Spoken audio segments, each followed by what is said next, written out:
Everybody, today I'm going to show you how to restore a database. My name is Pateka. I'm a software developer by profession.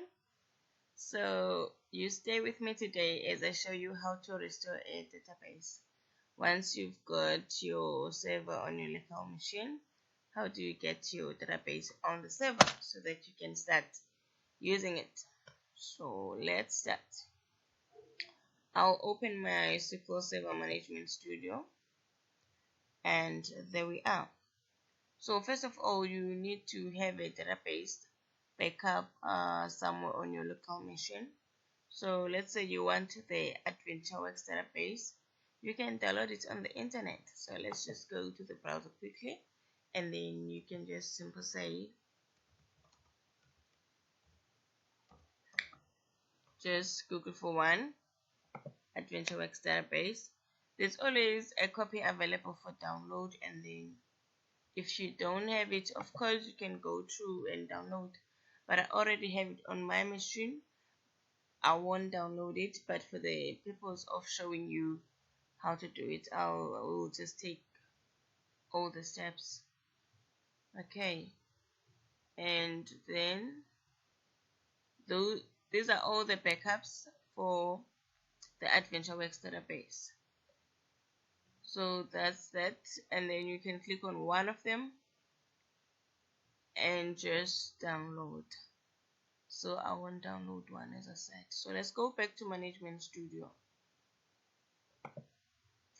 Now, in order to restore a database, any database of course, you just go to databases, and then you go restore database. Then from there it will ask you if you want to restore where is your database. If your database is seated on your local machine or on a USB, you will just go device. Then you go click on the three ellipses, and then it will ask you, do you want, what's the media type, and then is it file or URL? It's a file in this case if you've got a backup, and then you click add.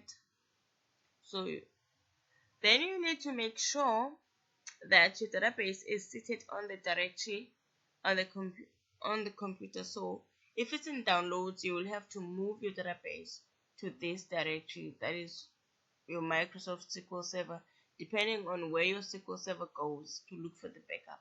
And then you will have to put it at least in one of these visible folders.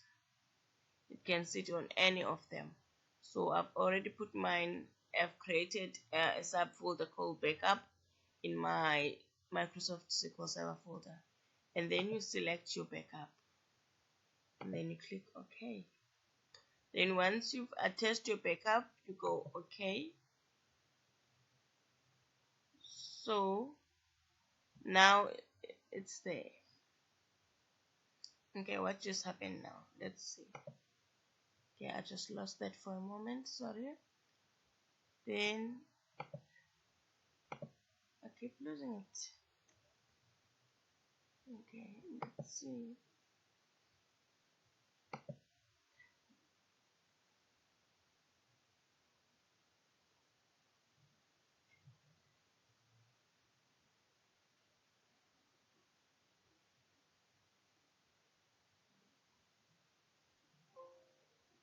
Then what is the base has been restored successfully.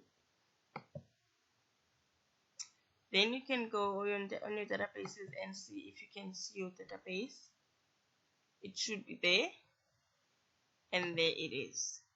Thank you so much for watching my video. Please comment, like, and subscribe. See you on the next video.